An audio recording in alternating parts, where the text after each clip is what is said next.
So I'm joined by Adam Collin, who has just signed for Basford United on a 12-month deal. Adam has a breadth of experience playing in the Football League with clubs such as Rotherham United, 2 spells at Carlisle United, a loan stint at Aberdeen, and local viewers will recognise him for his 2 years at Meadow Lane with Notts County, which culminated in a League Two semi-final playoff defeat against Coventry, which as a fan didn't go down well with me. Adam, welcome. Thank you for joining me.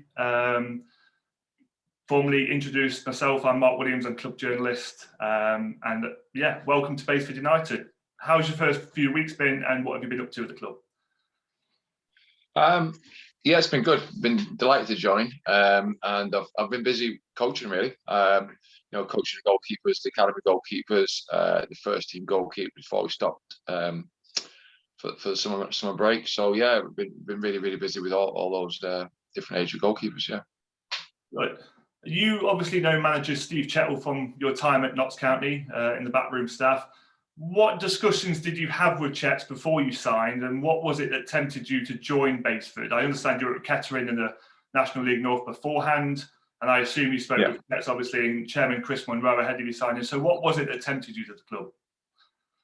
Well, as you said, I knew Chetts from my time in Notts County, I've been involved with Basford for quite a few months now. I started coaching there with the academy before Christmas. And it sort of took on from there really. I got stuck in with that, and then obviously the academy had the good FA Youth Cup run, and then we got stopped with lockdowns and stuff, and I went back in, and we started progressing that. I got asked to go in and work with the first team goalkeepers as well.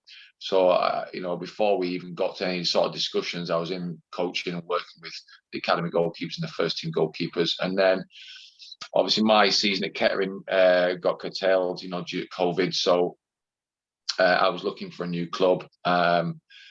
Chet's wanted me to come on board with the coaching side of things for this season, and sort of like one thing just led to another, and said, well, look, why don't we just put the whole package together and come in as the player goalkeeper coach? And it was sort of a no-brainer really from both sides, and something I was delighted to get over the line.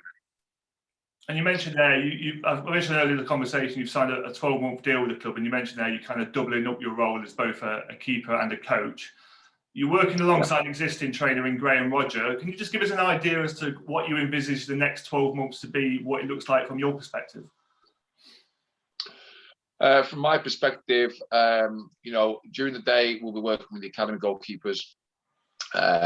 Obviously, on our normal training nights, I'll be taking the sessions and working myself and the other goalkeepers along with Jock, and obviously pushing to play on a Saturday myself, and providing more competition from between myself, KP, and Jordan for that number 1 shirt on the first team. So it's building up to be a real good environment, and plus I get to work with the younger goalkeepers of the club as well and pass on my experience that way.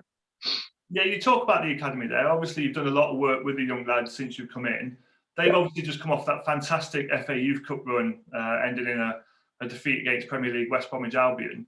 What were your thoughts watching the academy, and what are the first impressions of that education academy that the club have set up at Basford?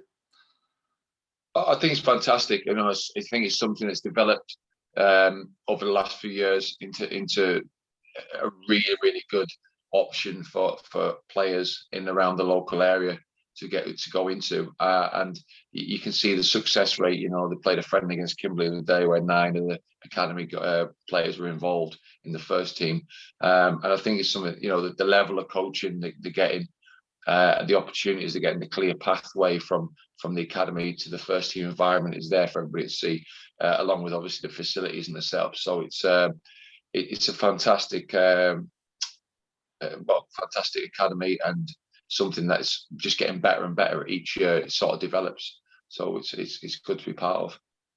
And away from the pitch just momentarily, you do kind of join the club at still unprecedented times in the world at the minute, and there's no football going on, albeit maybe the start of the summer breaks kicked in coinciding with the COVID break. Have you had time to settle in at all? I know you've been busy, but have you had time to kind of take time away and meet people off the field, as well as more players in and around the club? Well, obviously, when we were allowed back in, the first team boys still trained up to the end of May. So I got to join in with a few sessions there and meet a few people that way. And I played in the game, obviously, against Mikulova. So that was good to get to know a few of the lads. And I've been really, really busy with myself, my own coaching, the basic coaching and everything. So I've been, as soon as like the restrictions got lifted and we're allowed to coach again, I was just inundated and flat out, really. So yeah, it's been a busy period. Yeah, I'd like to go on to your goalkeeping coaching career, if you don't mind. For those that don't know, it's AC1 goalkeeping. Can you just tell me a little bit about that and how you decided that that's what you want to do day to day? And you must be quite busy going into the summer months, especially with the kids breaking up for school and whatnot. How have you been with that? Yeah, so we started it when I was at Notts County. So I had obviously a solid base down here, living down here, small commute to Notts. So I thought it's perfect time to set my own company up.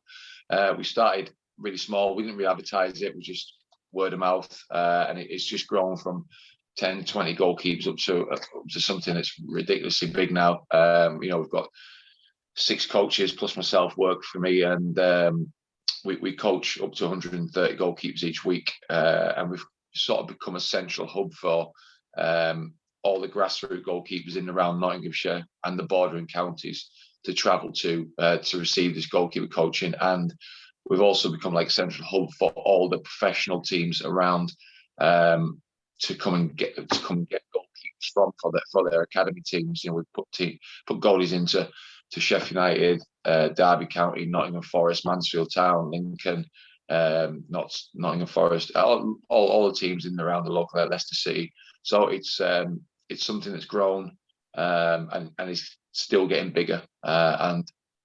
And now we're starting to put 2 goalkeepers into Baseford Academy. The 2 first-year goalkeepers will come in next year, both from AC1 goalkeeping. So it's a fantastic place for goalkeepers who are starting out as 6-year-old or adults or mid-teens to come develop and hopefully progress to further ventures. And back to the action again. We were about 4 weeks away from pre-season officially starting, and about 8 weeks to the Northern Premier League season kicks in. How do you see that going? I mean, Baseford, I'm sure you're aware, an ambitious club. They want National League football and beyond in the next couple of years. Do you feel this is an exciting time to join the club in your stage of the career? Well, that's a big reason I've joined the club, because they're ambitious, because they want to do things, they want to achieve things. I'm still, as much as we talk about coaching, I'm still a player. I still want to play. I still want to win things and achieve things, and that's a big reason why I joined Baseford, because I know where they want to get to. They've been very unfortunate over the last 2 seasons to have them, cancel when they've been top end of the table. So we want to get a good pre-season under their belts. Develop the squad and be in a really good place for that season starting in August, and mount a major assault on the league once again. I've always wondered that as an outfielder myself, do goalkeepers hate pre-season as much as those in front of them, or is it as relentless as it is for those in front of you? Well, pre-season's changed a lot from what it used to be, but it's still very, very, very hard. But we tailor it to our own needs now as goalkeepers. We won't be doing 8 or 10 laps of the pitch and stuff like that. We'll do our own specific work. I've got it all mapped out and planned out. It's going to be good. I think the boys will buy into it really, really well, and we'll be fit and sharp and ready for the season. Yeah. Good stuff. And just one final one for me, Adam, before you go. I saw that you tweeted your appreciation for the Czech Republic goalkeeper yesterday in his performance against Scotland up Hampden. I'm going to ask you to throw your hat in the ring, and the dreaded one. Who do you think is going to win the Euros? I think France are going to take some stopping, to be honest. Obviously I'd love to see England win, and I think we've got a very, very good chance. But I think France are going to take some stopping by the looks of things. Yeah, they're in good position at the minute, aren't they? Adam, thanks for joining me. I really appreciate your time tonight, and I'll see you at the club in the near future. You will do. Yeah, thanks very much. Cheers.